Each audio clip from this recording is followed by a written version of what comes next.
Do you ever go out for a ride and ask yourself, what do I need to work on? And maybe you don't know. Well, that's what we're going to be talking about in today's video. My name is Tom Tronto. You're watching Trials Progression, where I take trials techniques and break them down into bite-sized pieces. In today's video, I'm going to be talking about what you might need to work on and how to even figure that out. Now, I started out on this channel trying to learn all the cool techniques, how to do all the sexy, awesome, neat stuff that you see some of the big boys do on Instagram. And I'll tell you that when you get to an event, it's not really all about splatters and zaps and hopping. Primarily, it's about turning and control and line choice. And so I realized quickly that I needed to work on things that made me better at events. And so I'm going to be focused on competition riding over the course of the next year and really going back to the basics. So when it comes to a competition, especially after a competition, I try to do some reflection and think back to what went wrong? Why did I take those points? Why did I get a 5 in that particular section? So I'm going to try and break this down into 5 main groups and talk about each of those specifically. So potentially the first and most basic is just going to be the controls of the machine. The throttle, the clutch, the front brake, the rear brake. Those 4 controls are something that take a long time to get dialed in. A lot of times you go to an event and you'll see someone who's like whiskey throttling with the clutch in and they're not even going anywhere. It's just a lack of throttle control. Or maybe somebody's irky-jerky, they're not smooth, they're breaking traction. There's a lot of ways that we can mess up just the simple controls, and it's going to take a while just to get used to these. If you're someone who's newer to the sport, it might take 30 hours or so just to get more comfortable on the controls. This is something that you can work individually and break them down, just work on throttle control, just clutch control. I've got videos on some of those things that I'll try and link some descriptions down below, but I think just often there's a lack of touch, a lack of finesse, if you will, on the controls. Now, the next one I want to talk about is just line choice. This is where you're riding through the section. What gates are you doing first or second, or what exact rock are you riding over? This is something that can cause people points easily. I know for myself, whenever I get offline or I don't know what line to ride, it's not going to go well, especially as I enter those rocky gardens, the jumbly mess. You can't just force your way through. You've got to be precise in where you're going. The rear tire is, falling off of a little rock. It's going to cause you to dab because you were just thinking about the front tire. Line choice is something that comes with a lot of experience. And if you hang out at a trial and watch other people and even talk to other riders, hey, where are you going to take this? What line are you riding? Which gate are you going to do first and second? Are you going to take it wide and come over here in order to get back to that one? This is something that comes with experience. A lot of times it helps if you slow down in order to make sure you stay on your line. And I find that I just need to grow in this skill. This is something, the more you hang out with other riders, the more you ride competitions, the better your line choice is going to be, especially as it relates to exactly where the bike can fit through and how tight you can actually turn. Because in your mind, you might think, oh, I can make that turn. All of a sudden you get there and you're like, oh gosh, this is a lot tighter than I thought. The next one I want to talk about is body posture. This has to do with how you're standing on the bike, what you're weighting on the bike. Are you pushing down on the handlebars? A lot of times we have a tendency to lean forward, take some of the weight off of our upper body by just leaning on those bars. As you lean on the bars, your whole center of gravity kind of comes forward. This can be really problematic as relates to cambered turns.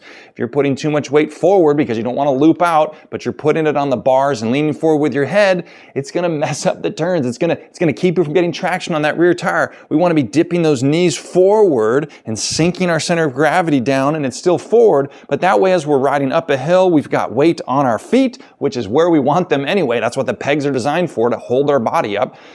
We want our weight on our feet. I'm doing a whole series and a whole bunch of videos on body posture. I'm not going to beat the dead horse right now, but I think a lot of it relates to having weak legs. When you don't have the leg strength, instead of standing there naturally, being able to comfortably ride in this position with your legs slightly squatted, we're standing there like this, knees locked. We're putting extra weight forward on our hands. Maybe we're pulling on the bars. Maybe we're doing wheelies by pulling up with our hands instead of shifting our weight back. So where your hips are, where your knees are pointed, makes a big difference as it relates to why you might take points. This is something I didn't even consider as a reason for my issues because I didn't know I was doing it wrong until somebody else pointed it out. This is something that can go unnoticed. All right, let's talk for a second about most people's biggest concern, which is obstacles. In a section, there's going to be logs and rocks and things that kind of make you concerned. This is an aspect that can feel larger than life, so to speak. Obstacles can be scary. There can be aspects of fear that are driven in. So as far as your ability to focus on what you need to, sometimes that fear comes in and just kind of clouds out the rest of the judgment. Maybe you haven't practiced obstacles enough or in enough environments where it's wet or the log is on an angle. You've only ever practiced it going straight on.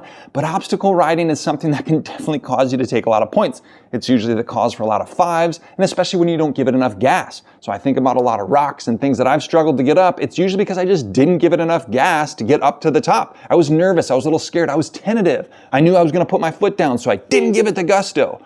Well, why? Usually it's RPM anxiety. I'm just not used to revving out that bike. And so as it relates to taking points in a section, a lot of times it's obstacles, it's fear. It's maybe even not knowing what technique to use. Maybe you've got some good techniques, a jab zap, a ride up, but you don't know which one to use and you use the wrong one. And as a result, the rear tire spins out on a smaller rock beforehand.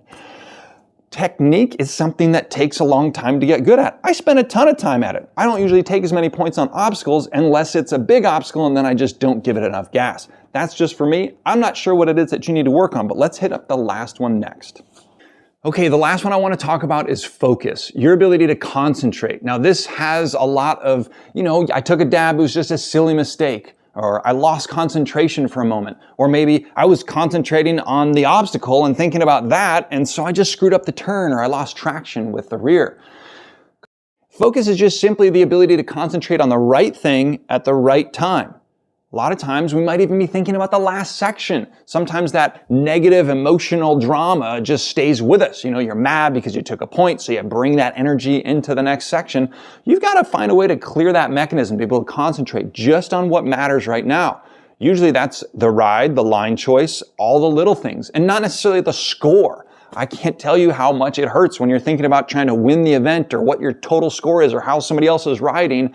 None of that matters when the tape is up and you're in the section. The only thing you can really control is how you ride it. So your ability to focus on the right thing at the right time is concentration, and that's something that you can train as well. You can actually go out and practice deliberately to get better at your ability to focus. One of the ways that I do that is I play a little mini game. I might ride a small section, maybe just a simple turn, or maybe just a floater, and I'll try and do it 10 times and keep track. How many times was I successful out of 10? A floater turn is something I can do, but can I do it 10 times in a row and feel good about the technique and my body posture and all those things? So I'll do 10 floaters and keep track and say, okay, I only made 9. Well, I guess I'm not as good as I thought I was. You may have heard it before, but the idea that an amateur goes out and practices until they can do something, a professional goes out and does something and practices until they can't get it wrong. That attention to discipline, that focus, that ability to consistently do the right thing at the right time, to put your wheel right inside of an inch groove every single time, that's your ability to focus. I've got a whole nother video on concentration and goals and kind of that mindset. I'll put that in the description below, but I think focus is something that often causes a lot of points. Now, these are just my top 5 categories as it relates to taking points in a section. You might have your own way of screwing up riding trials, and I'm sure we can all relate to different things that cause us to mess up and take points.